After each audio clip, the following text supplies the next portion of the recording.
So, hallo, lieber Alessandro, da sind wir wieder. So, und wir haben gesagt, wir machen eine Serie und ich habe mir mal ausgedacht, dann fangen wir einfach mal mit dem Anfang.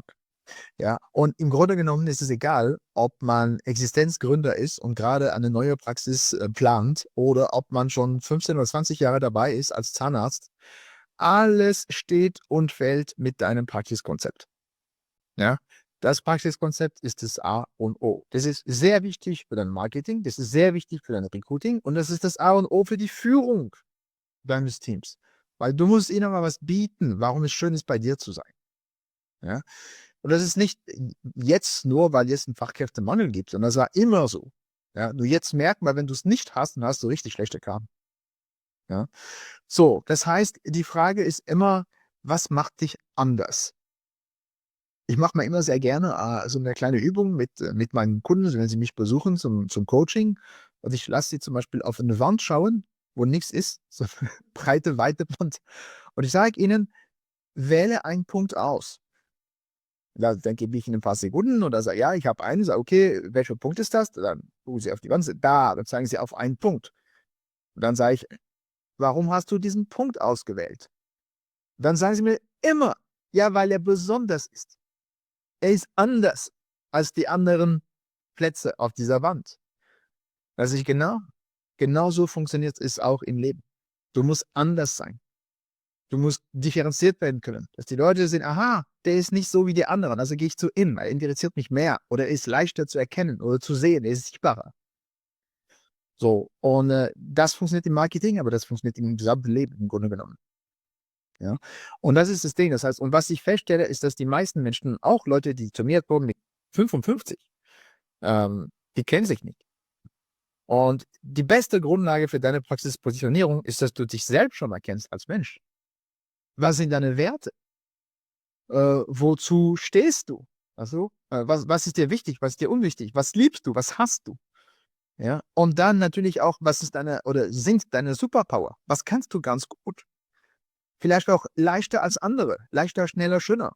Was andere nicht so leicht können, oder sie müssen sich mehr bemühen, um dasselbe Ergebnis zu bekommen.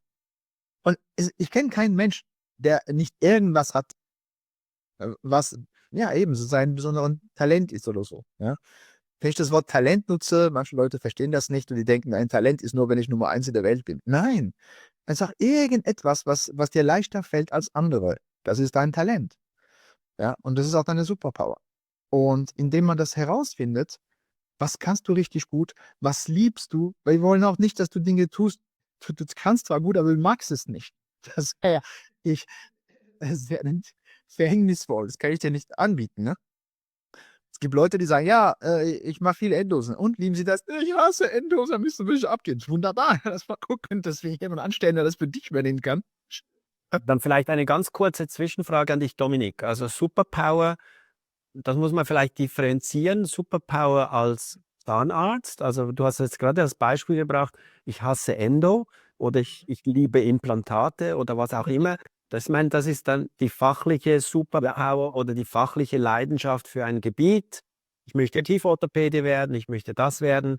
Aber du hast ja auch gesagt, als Mensch, also wir haben ja die Komponente, die fachliche Komponente, um herauszufinden, was ist meine, wer bin ich als Zahnarzt? Und dann gibt es auch sicher noch die andere Seite, wer bin ich als Mensch? Ganz genau, ganz genau. Und du hast zwei grundlegende Komponenten.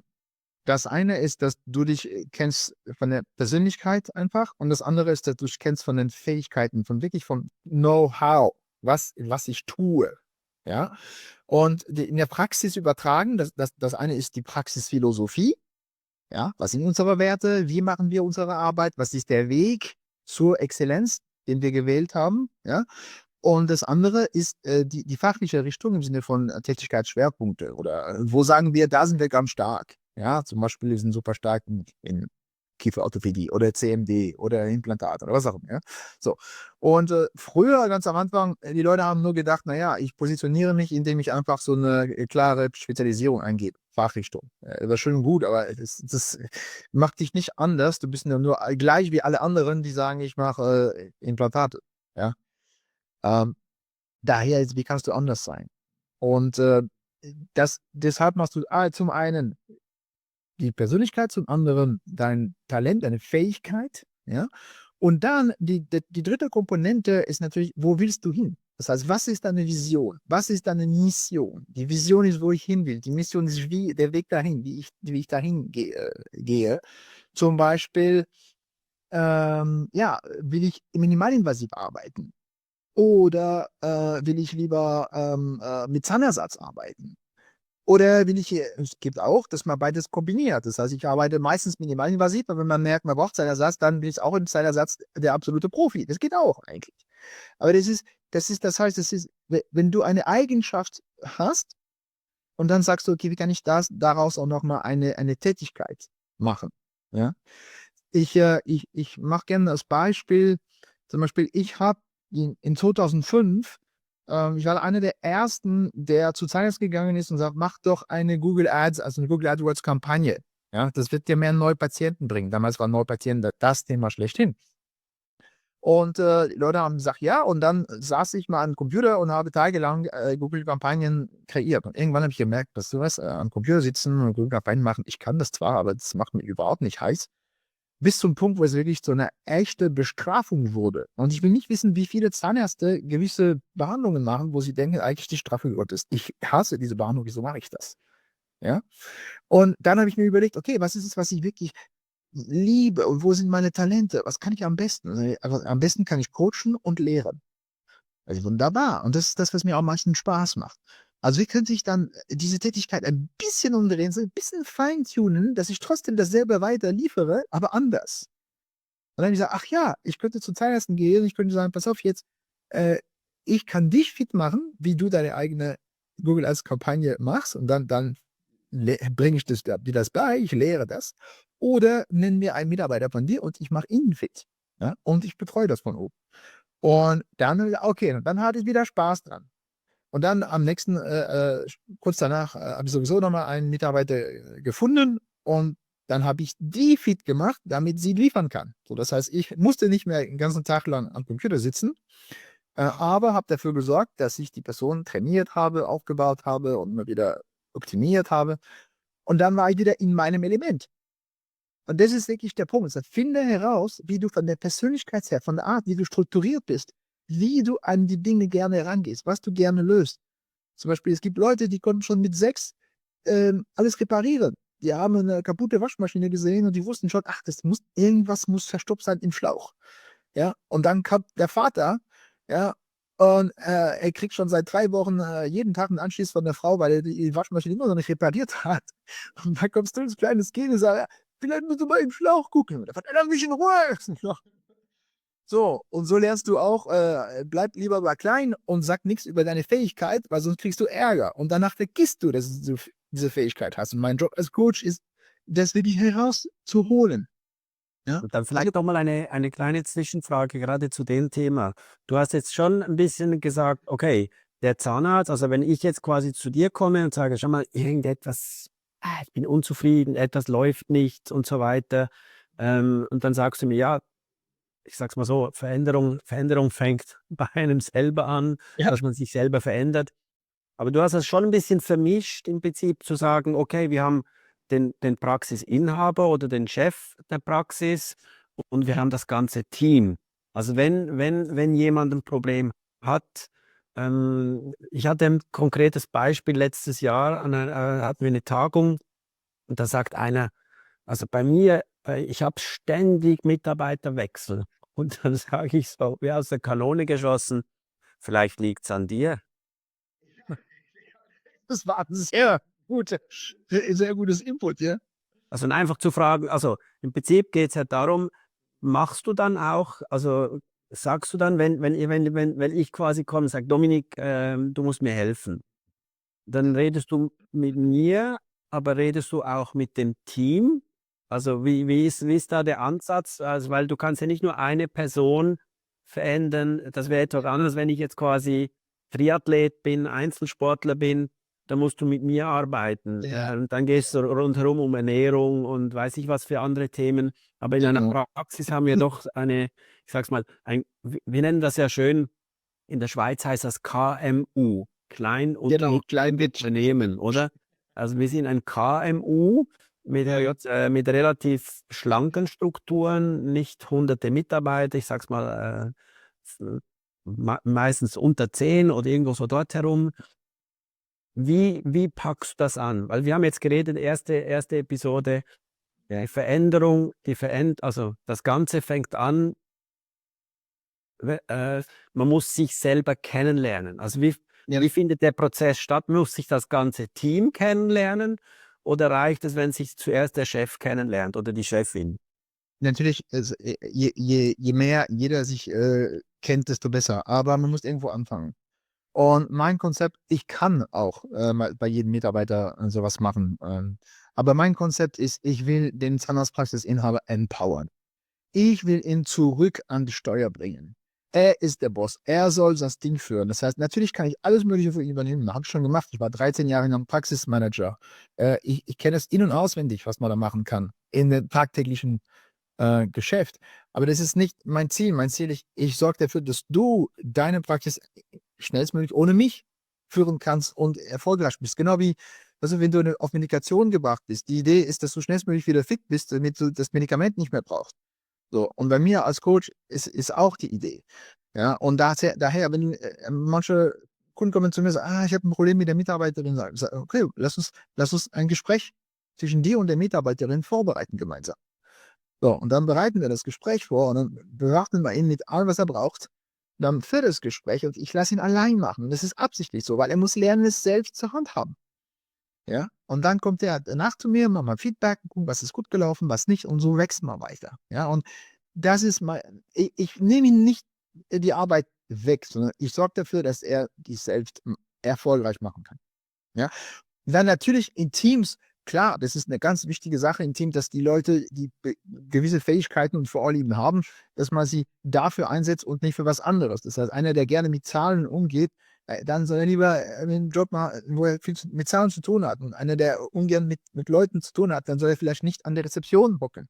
Und das ist so, das ist einfach die Logik. Und ich kenne auch viele Zahnärzte, die schon das Bewusstsein dafür haben und schon sehr aufpassen, wenn sie sehen, okay, Mitarbeiter ist nicht gut in der Stelle, aber bevor sie ihn feuern, überlegen sie, könnten wir ihm vielleicht eine andere Stelle geben, ja, wo er besser wäre, besser geeignet.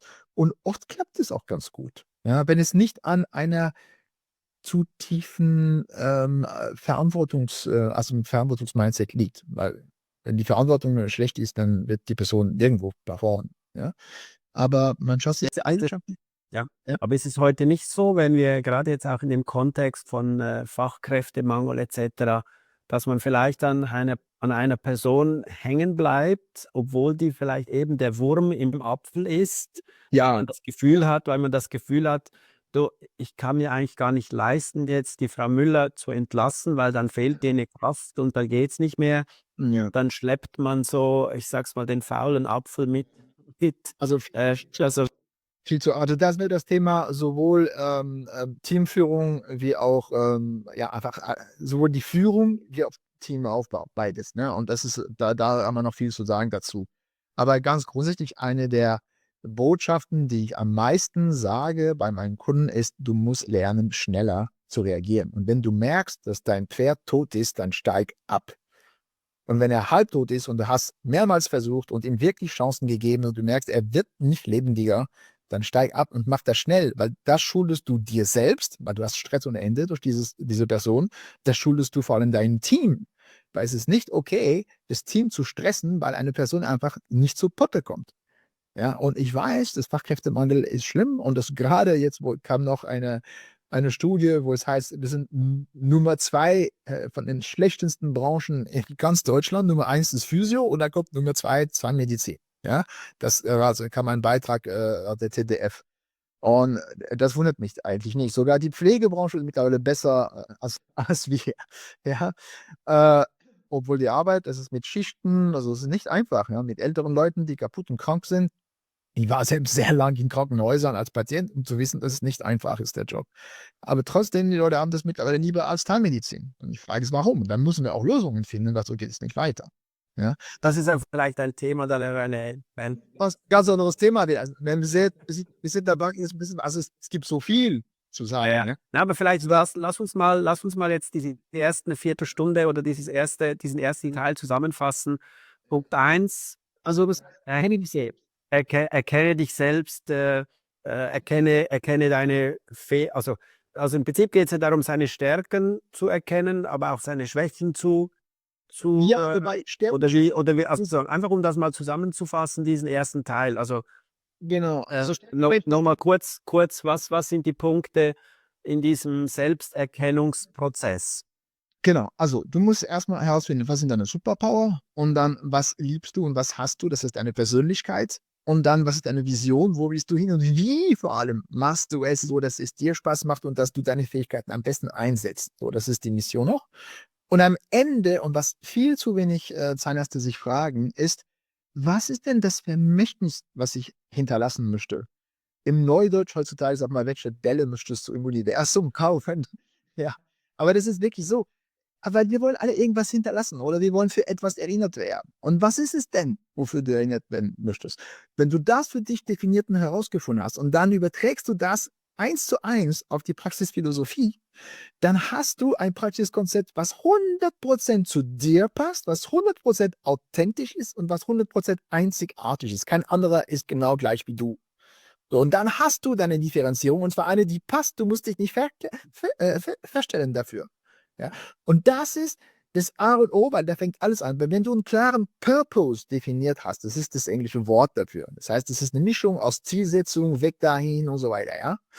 Und wenn du das klar definiert hast, dann kannst du auch damit wunderbar führen.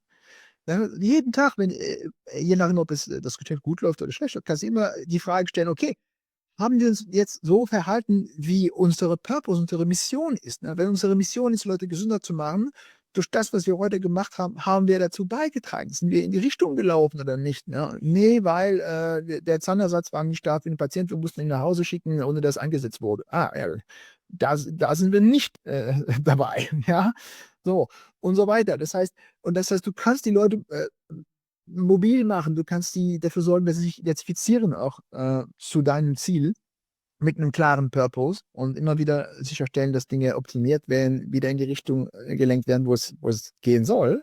Schritt 1. Schritt 2, das ist super für Recruiting, weil du bist mehr als nur, ja, ich habe eine Praxis, damit es mir gut geht und ich mein Leben bestreite, sondern du willst was damit erreichen, du willst was verändern in der Gesellschaft. Und dann ist es super fürs Marketing, weil auch Leute lieben es, wenn es einen Sinn hinter dem Ganzen gibt. Wenn es einfach mehr als nur, ja, ich behandle Patienten. Ja, und so, das ist der Start von allem. Wenn der sitzt, dann kann man schön alles Mögliche aufbauen danach. Also, Thema Aufbauen. Was wäre jetzt der nächste Schritt, Dominik, nach der Selbstfindung oder Selbsteinschätzung, Selbstbeurteilung? Was ist jetzt der nächste Schritt, den du als wichtig ansiehst, den man anpacken sollte? Also der nächste Schritt, und da, also eigentlich in allen Schritten, die ich dir jetzt sagen werde, verfolge ich auch ein Konzept von einer Art Organigramm, der eigentlich auch einen Fluss darstellt. Das heißt, man geht durch verschiedene Stufen durch und danach wird man größer und dann fängt man nochmal an, aber ein Stückchen höher. Das ist wie eine Synergiespirale, die immer mehr nach oben geht und wo die immer größer wird, indem du die Schritte läufst. Ja, und Schritt 1 ist immer in der Praxisführung. Das heißt, nachdem du eine klare Philosophie und klare Tätigkeitsschwerpunkte festgelegt hast, dann geht es darum, okay, jetzt mache ich mal Ziele daraus, ja, und jetzt plane ich auch, was sind die verschiedenen Schritte, die ich machen werde, um meine Ziele zu erreichen. Und das Management besteht daraus, dass du sicherstellst, dass diese Ziele und diese Planung, die du erarbeitet hast, dass es auch umgesetzt wird. So. Weil am Ende, es geht alles um die Umsetzung. Umsetzung ist auch, ja. Da steht aber nicht jetzt, also nachdem jetzt jemand gesagt hat, okay, das sind meine Stärken, das sind meine Schwachpunkte, haben wir schon mal in der ersten Episode diskutiert. Am Anfang muss ja mal eine Bestandesaufnahme gemacht werden. Ganz genau, ganz genau. Also wer dann jetzt jetzt sagst du, okay, du kommst zu mir in die Praxis, wir beschnuppern uns ein bisschen, du spürst vielleicht auch schon, wo ist da beim Alessandro, wo könnte man da noch ein bisschen optimieren, wie ist die Stimmung in der Praxis? Also ich glaube, dass man mit der Zeit so ein bisschen das Gespür bekommt, ob Ja. da eine positive Energie vorhanden ist oder keine positive Energie vorhanden ist. Aber was ist dann, meiner Meinung nach, wäre doch jetzt dann quasi der nächste Schritt, mal Also, die Sachen auf den Tisch zu legen, oder nicht? ganz genau. Im Grunde, wir machen dann eine 0-1 in verschiedenen Schritten. Ja? Schritt 1 war, wer bist du, was wünschst du und was kannst du? Ja? So, das haben wir abgeschlossen. Und jetzt ist okay, wo stehst du? Wo ist die Lage jetzt? Ja? Hast du ein Problem? Hast du einen kariösen Zahn? Was ist der Befund im Grunde genommen? Also Röntgenblick durch alles. Und das heißt, wenn die Leute bei mir ein Programm starten, das erste, was wir machen, ist mindestens 2 Tage Vollzeit-Coaching von 9 Uhr morgens bis spät abends, wo wir uns alles anschauen. Wir fangen an mit der BWA, also betriebswirtschaftliche Auswertung, wo ich sehen will, wo steht er, wie sieht es aus und vor allem, wie entwickelt sich das? Die Entwicklung, bei Zahlen ist die Entwicklung viel wichtiger, als wo die Zahl steht jetzt. Ja, und das muss alles in Relation gemacht werden. Geht es nach oben oder geht es nach unten? Wenn es nach unten geht, haben wir ein Problem. Wenn es nach oben geht, ist schon mal gut. Ja, so. Und dann, die BWA ist eine finanzielle Sache, aber das sagt dir nicht, was du wirklich tust. Was du wirklich tust, das siehst du in den Zahlen von deinem PVS, also Praxis Management, also PMS, Praxismanagementsystem oder Praxisverwaltungssoftware. Ja? Und da siehst du die Leistungseintragungszahlen, das siehst du die Umsätze, das siehst du die Anzahl von Behandlungen, das siehst du die Anzahl von Neupatienten, das siehst du, welche Art von Behandlung lieferst du und wie entwickelt sich jedes einzelne von diesen Punkten. Das ist für mich sehr wichtig. Das heißt, ich mache erstmal Ist-Bestandsaufnahme, nach dem Motto auch, was ist dein Patientenstamm? Allein das schon kann eine unglaubliche Erkenntnis mit sich bringen. Ich hatte einen Kunden, ich habe gesagt, okay, zeig mir mal deinen Patientenstamm und was ist die Altersstruktur? Und dann an Charlie geht das ganz leicht zum Beispiel, ja, kriegst du so eine schöne Kurve und da sieht man, sind fast alle 55 aufwärts. Die meisten sind zwischen 60 und 70. Und bei den, Ganz schnell. Ja. ja, Und um was geht's? Ja, aber ich bin jetzt gerade in einem Meeting. Ja? Ja, nur, das ist quasi live. Das kann man ja zum Glück rausschneiden, dass meine Mitarbeiterin eine Frage hatte. Aber siehst du, das ist auch im Team. Also wir haben uns jetzt eingeschlossen, dass wir miteinander reden können. Körperstörung, Sorry. können wir auch noch angehen. Ja, ja, das ist dann eine andere Geschichte. Aber ich habe ja bewusst mein Büro Ja. so platziert, dass es nicht in der hintersten Ecke der Praxis ist, sondern wenn Ja. meine Türe offen ist, dann sehe ich auf den Empfang. Ich sehe, wenn Patienten in die Praxis reinkommen, die sehen auch, ob ich jetzt im Büro sitze oder nicht. Die Türe zu meinem Büro ist offen. Also das ist auch ein Thema, das wir dann noch diskutieren können. Das Aber ist ein interessantes Thema. das ist ein Thema, das geht dann um die Kommunikation. Oh Wie ja. präsentiert man sich? Es gibt viele Zahnärzte, die haben oder auch andere Leute haben ihr Büro dann irgendwo in der letzten Ecke, ganz weit weg von allem, dass sie sich dort verkriechen können. Aber Ja. ich denke, ich kann ja die Türe zumachen, wenn ich mich verkriechen wollte. Aber Das das ist ein anderes Thema. anderes Thema, da können wir uns gerne mal drüber unterhalten. So, wo waren wir nochmal? Bei der Analyse.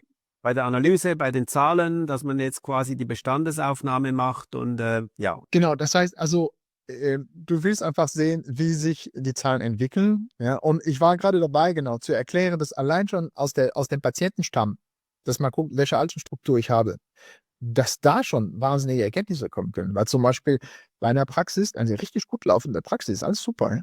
Aber wir haben gesehen, die haben mich eigentlich gebucht, weil der Mann wollte so ungefähr in 7 Jahren in Rente gehen und die Frau ist jünger und bei ihr dauert es mindestens 15 Jahre und die wollten das ein bisschen besser planen, organisieren, jetzt schon, also frühzeitig. Und das war schon mal eine super Sache. Dann habe ich gesagt, okay, wie sieht's aus mit eurem Patientenstamm? Und dann haben wir gesehen, also, ich war super veraltet. Nach dem Motto, 60 bis 70 Jahre war die Altersklasse, die am meisten vertreten war. Dann viele noch älter, 70, 80, Richtung 90. Und bei 30, 40, also nicht mal die Hälfte davon, 20, 30 noch weniger. Und, so. Und dann habe ich gesagt, grundsätzlich eure Zahnarztpraxis ist am Sterben. Ja, also ihr müsst langsam überlegen, was ihr macht, ob ihr noch einen neuen Patienten haben wollt oder nicht, weil das ist ungesund.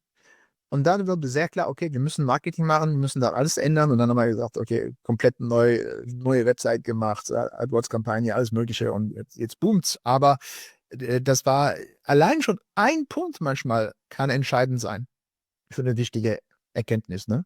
Aber was ich mache wirklich ein komplett, also es ist mehr OPG, ja, plus Einzelbilder, da wo nötig. Das heißt, komplettes Durchscreenen. Wir schauen uns auch jedes Mitarbeiter an. Da bitte ich die Person, dass sie mir ein kleines Feedback gibt, wie die Leistung ist, was die Entwicklung geplant ist oder so und so weiter. Und dann, wir schauen uns die Marketing-Sachen, die vorhanden sind oder manchmal gar nicht, oft. Ja, wir schauen uns das Thema Recruiting an, was läuft nicht, was wird gemacht, hat Erfolg oder nicht. Wir schauen uns die Behandlung an im Sinne von Prozessen, Abläufen. Wir schauen uns das Qualitätsmanagement an. Wir schauen uns das interne Training von Mitarbeitern an, was oft nicht vorhanden ist. Wir schauen uns alles, was man braucht für die Teamführung, inklusive regelmäßigen Teammeetings, Teamschulung, was auch immer. Ja. Also und was man tut für die Praxiskultur, das ist Richtung auch Employer Branding, aber viel mehr als das. Ja, all das wird angeschaut und gecheckt und man sieht, okay, was sind die Stärken, was sind die Schwächen.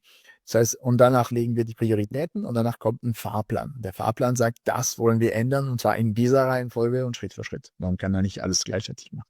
Ja. Ja, weil sonst wird es ja zu viel und da hast du ja ganz viele Punkte jetzt angesprochen, über die man dann auch im Detail sicher noch reden muss. Also jetzt haben wir die Analyse abgeschlossen. Vielleicht, was für einen Zeitrahmen umfasst dieser zweite Schritt eigentlich? So Also im Grunde Erfahrung? das alles mache ich im Rahmen von den 2 Tagen Vollzeit-Coaching hier. Das heißt, komplette Durchanalyse plus das Clarity-Coaching, wer bin ich, plus Prioritäten setzen, Fahrplan, also die ganze Zeit während der 2 Tagen schreiben wir auch To-Dos und so weiter und danach ordnen die sehr, sagen, okay, wir fangen damit an und damit, das heißt, wir haben uns einen Fahrplan am Ende auch. Ja. Also das ist relativ ein gedrängtes Programm. Es ist super intensiv. Also keiner hat das so erlebt, aber ich sorge dafür, dass die Leute richtig fit bleiben. Ich kann dir sagen, bis zur letzten Minute, manchmal oft machen wir halt abends bis 9 Uhr, also die kommen um 9 Uhr an, machen 12 Stunden zusammen, aber die sind fit wie ein Turnschuh und gut, manchmal fühlt sich das ein bisschen so an wie eine Waschmaschine, weil du gehst durch Erkenntnisse durch, die nicht immer angenehm sind und die musst du erstmal schlucken, aber okay, so ist es, ne? Um gesund zu werden, muss man erstmal erkennen, dass man krank ist. Ja. Und das ist ein Teil davon. Das heißt, nicht jeder ist super happy am Ende des ersten Tags, weil die merken vor allem, oder wie schief das alles gelaufen ist, viel schiefer als sie dachten. Und dann, dass viel zu tun ist, aber am zweiten Tag, dann hole ich sie wieder auf, indem ich zum einen dieses Clarity Coaching mache, wo sie dann merken, ey, da steckt richtig was in mir. Ja? Da ist ein Ferrari-Motor, ja, eine kleine Ente, vielleicht mache ich ein bisschen mehr da draus, ne? Und am anderen, dann machen wir noch den Fahrplan und dann haben sie ein Konzept und wissen sie, wie es geht und was die Schritte sind und gehen nach Hause und sind voller Energie. Und ab dann, auf einmal stehen sie viel leichter auf morgens und arbeiten von mir aus auch manchmal am Anfang mehr, als bevor sie bei mir waren, aber die haben mehr Lust dazu. Das heißt, auf einmal belastet sie das nicht mehr, weil jetzt wissen sie, warum sie das tun. Also gut, ich denke, am Abschluss dieser 2 Tage steht ja schon die Frage dann an das ganze Team. Also, seid ihr bereit?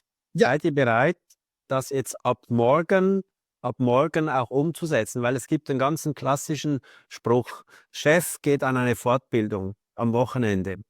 Am Montag kommt er in die Praxis und sagt, ich war auf einer Endo-Fortbildung und jetzt habe ich da einen neuen Motor, neue Nadeln, neue Spülung, alles neu und das möchte ich in meiner Praxis umsetzen.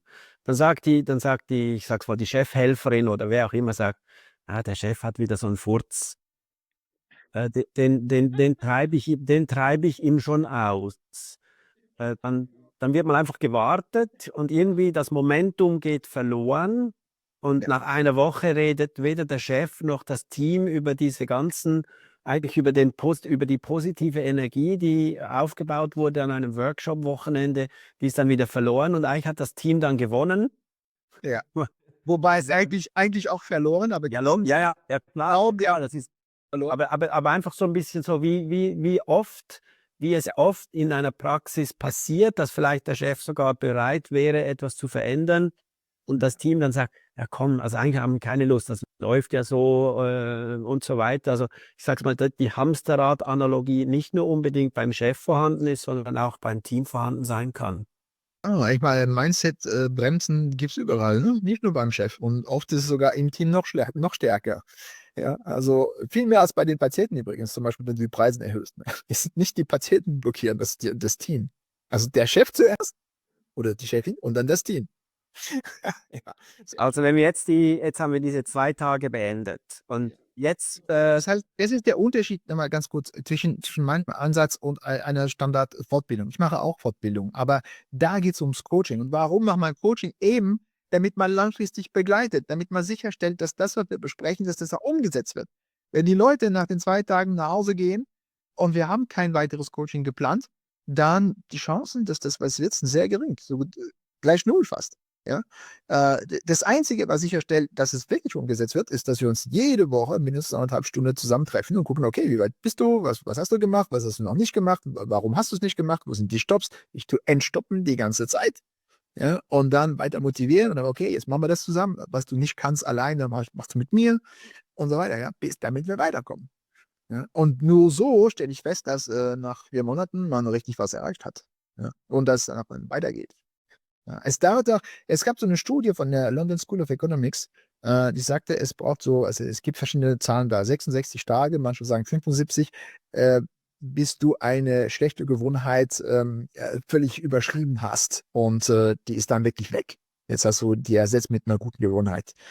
Und das ist wirklich so eine Sache, das sehe ich auch. Ja, es braucht Zeit. Meistens gibt es auch so nach 6 Wochen oder so auf einmal so ein Tief. Und dann musst du die Person wieder rausholen. So, hey, wir machen weiter. Wir hatten Ziele, wir wussten warum. Komm, schau es dir nochmal an. Ja, das Leben geht weiter. Ja. Und das heißt, wir wissen es, so ticken wir und so. Und also der Alltag holt uns auf die ganze Zeit. Das Leben ist fast, als ob so der Job vom Leben wäre, dir zu zeigen und zu beweisen, dass was auch immer du entscheidest, das kann nicht Realität werden. Also, nee, das geht nicht, vergiss es. Das wird nichts. das heißt, Stufe 3 ist dann ganz klar am Ball bleiben. Ja, Also jetzt mal, bevor wir dann in die nächsten Themen eintauchen, also, also eine zweitägige intensive Analyse, ja. eine Planung, also also im Prinzip am Ende der 2 Tage hat man eine Strategie, eine Idee, wo man hin will und dann geht's los. Also das ist sicher Genau. eine interessante Geschichte. Vielleicht um diese 2 Themen für heute abzuschließen. Vielleicht kannst du mal aus dem Nähkästchen plaudern. Wie hoch ist die Erfolgsrate? Also wie viele Praxen ziehen das auch durch? Weil ich habe mit anderen Coaches geredet und habe da von verschiedener Seite gehört, der eine ist ein bisschen mehr erfolgreich, der andere etwas weniger. Aber grundsätzlich, wie ist die Rate der Praxen, die dann auch wirklich das umsetzt, da dran bleibt? Ist die hoch oder ist die klein? Also bei mir ist sie hoch, weil ich extrem viel Zeit verbringe mit den Leuten. Also die kriegen ungefähr im Schnitt so 2,5 Stunden von meiner Zeit mit ihnen jede Woche. Und das ist richtig. Und zwar nicht nur Theorie, sondern wir setzen Dinge um. Das heißt zum Beispiel, wenn wir sagen, okay, Personalplanung muss her oder Terminbuchoptimierung muss her, dann machen wir das gemeinsam. Ja. Und das heißt, ich sorge dafür, dass die getan wird. Deine Website muss optimiert werden. Und sage, okay, wie, was? Dann habe ich auch Leute da, die da ganz genau sagen können, das und das muss geändert werden. Und das heißt, Dinge werden umgesetzt. Aber es gibt einen kleinen Prozentsatz. Und ich versuche, das möglichst aufzufangen, bevor überhaupt die Leute unterschreiben. Weil wenn ich das sehe, sage ich, pass auf, du bist nicht so weit, dass du das Programm machen kannst. Ja, und das sind Leute, die hängen so sehr fest in allen möglichen Problemen und Schwierigkeiten. Meistens sind das private Sachen oder Dinge, die nichts direkt mit der Praxis zu tun haben. Zum Beispiel, die haben ein Riesenproblem mit Immobilie und dann Problem mit der Bank, mit Umschuldung, oder mit der Großmutter, die man betreuen muss oder was auch immer, ja. Oder sie haben gar keinen Mitarbeiter und wollen aber kein Geld ausgeben für eine Recruiting-Kampagne, weil sie sich jetzt nicht leisten können. Und das heißt, also ein paar Dinge müssen da gesichert werden, bevor wir loslegen, weil wenn nichts da ist, ähm, zum Beispiel, wenn du keinen Mitarbeiter hast, aber auch nicht bereit bist, professionell zu suchen, dann wird es ewig dauern, bis du überhaupt irgendwas umsetzen kannst, von dem wir besprechen. Ja, also ich kann ihm auch da helfen. Also ich mache auch für ihn eine professionelle Suche oder er lässt es von jemand anderes machen, ist egal. Hauptsache, er bekommt sein Personal, weil ohne kann man nichts umsetzen.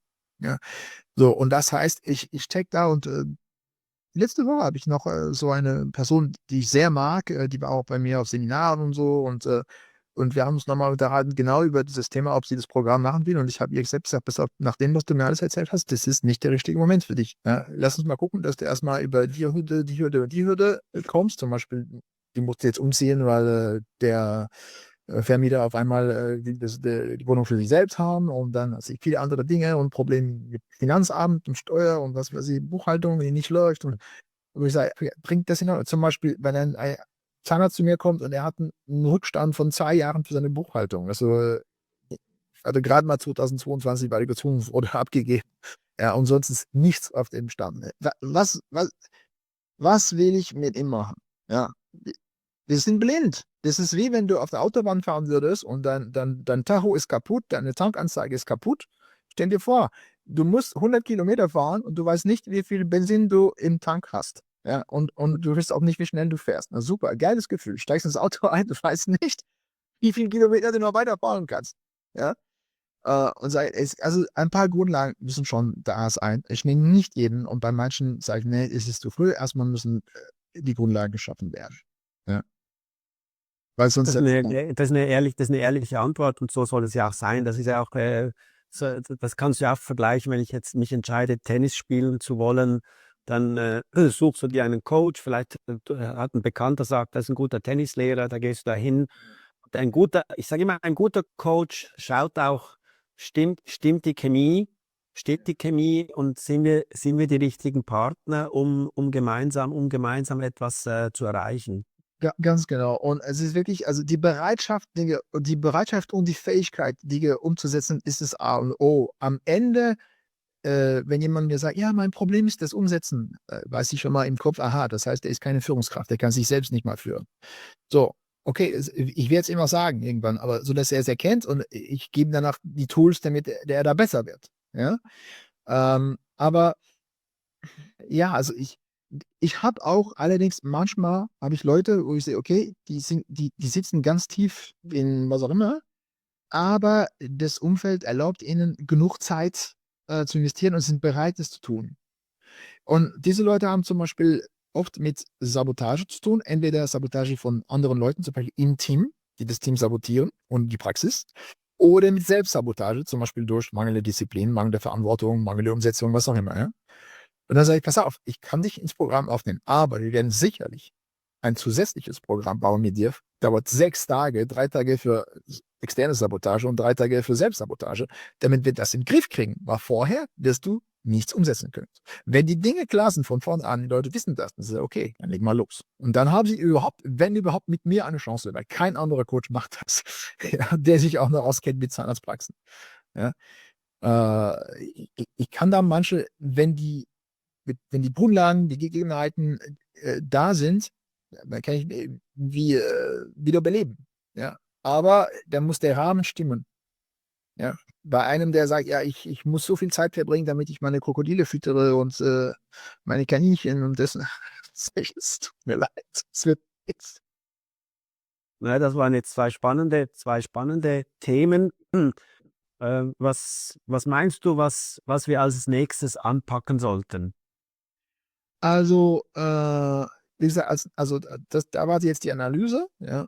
Als nächstes hast du möglicherweise Planung und Management. Und als nächstes kommt das Team. Erstmal Recruiting und dann Aufbau. Ja, und dann kommt, wenn das Team da ist, dann musst du anfangen, Marketing zu machen. Dann musst du, beziehungsweise auch ein Teil vom Recruiting. Und dann musst du verkaufen und Preise legen. Ja. Und dann musst du behandeln und dann musst du Qualitätsmanagement machen und Training, internes Training. So, das ist ungefähr die Reihenfolge. Es gibt da in jedem Bereich sehr, sehr viel zu sagen.